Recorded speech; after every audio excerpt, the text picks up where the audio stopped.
Good morning, gorgeous ones. Dr. Lucy here, 8 a.m. Can you believe I'm right on time?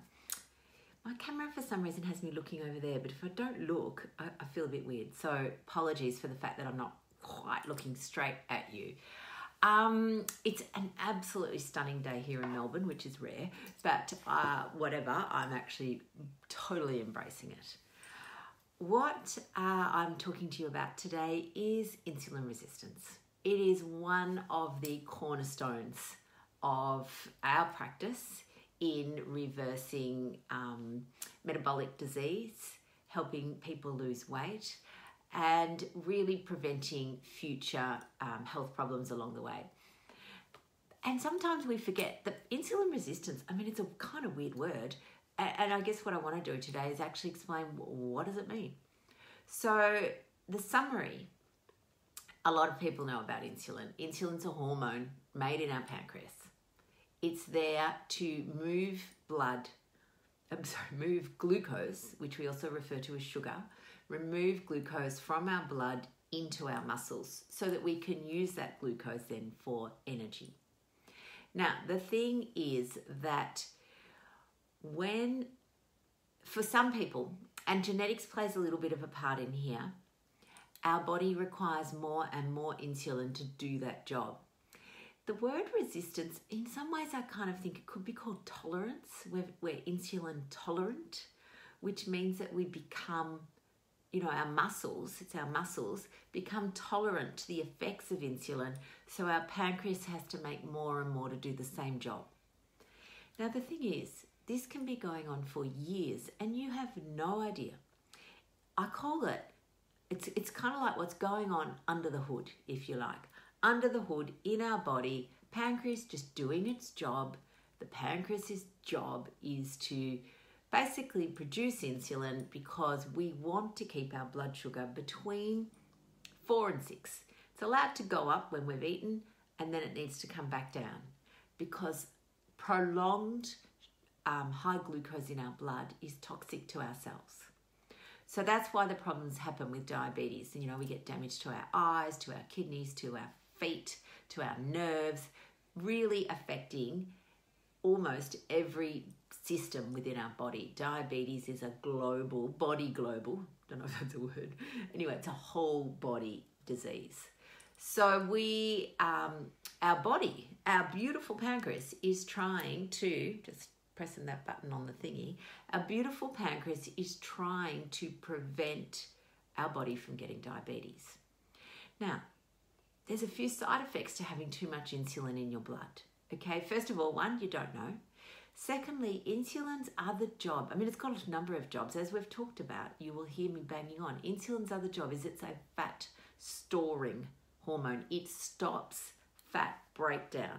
So if you have high circulating insulin for the majority of your day, you cannot access stored fat. So it's like your reserves, your reservoir is locked. And this is where we call it the woodshed. Your woodshed is locked. But the other things that insulin does, insulin's a growth hormone. So some of the signs that you might have insulin resistance are things that grow. So skin tags. So when you see people, as doctors, we see skin tags all the time and we just freeze them. But what we really need to be doing is asking why. Now, one skin tag, no big deal. But if people have a lot of skin tags on their neck, under their arms, under their boobs if they're a girl, even in your groin, that's insulin resistance. The other thing that it can sometimes present as, and it's a little more unusual and a sign of much more severe insulin resistance, is pigmentation, hyperpigmentation. So pigmentation just means darkening of the skin. So you can get darkening of the skin in your armpits, around your neck. Some people have seen it on their forehead. So it's a darkening of the skin. So there, and then the third sign that might give us a clue is really your waist circumference. So if your fat stores are all around your belly, then you are likely to have insulin resistance. So then you think, well, what's the big deal apart from the fact that it, stores some fat? Well, again, being a growth hormone, it is part of the reason why we have high blood pressure, because the walls of our arteries grow thicker than they would otherwise. It's part of the reason it increases the risk of cancer. Cancer is just rapidly turning over growing cells. Insulin facilitates that. These are all the reasons why, as doctors, we are, Mary and I, and a lot of doctors, particularly in the low-carb world, we're obsessed with insulin. We want it to be as low as possible because it is a major hallmark for chronic disease.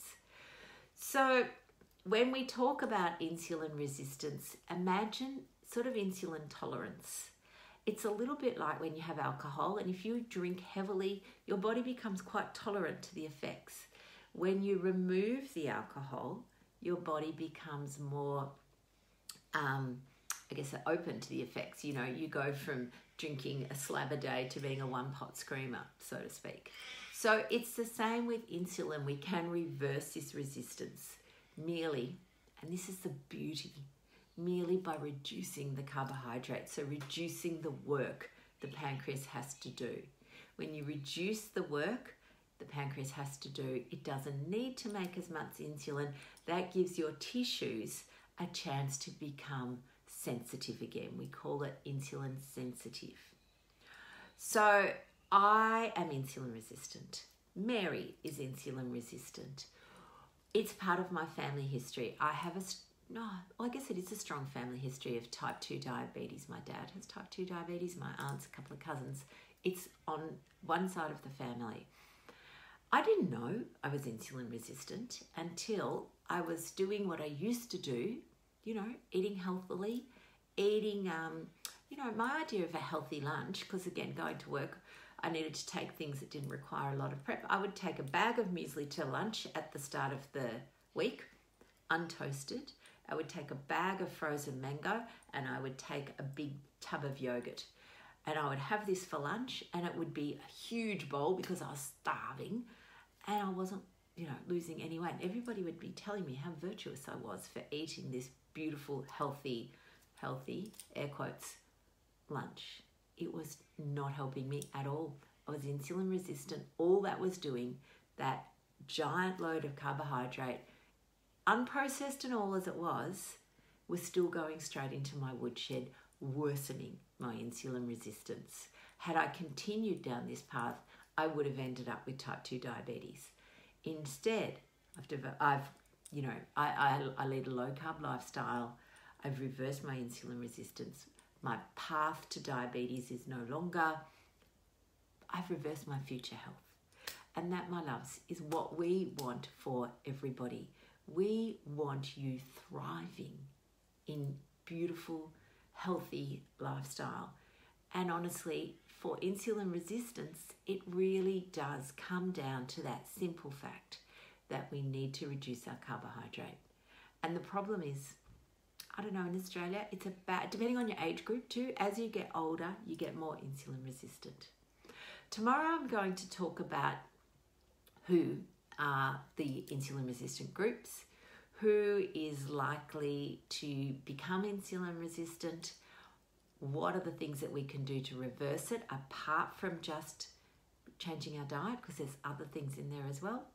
And I look forward to sharing that with you.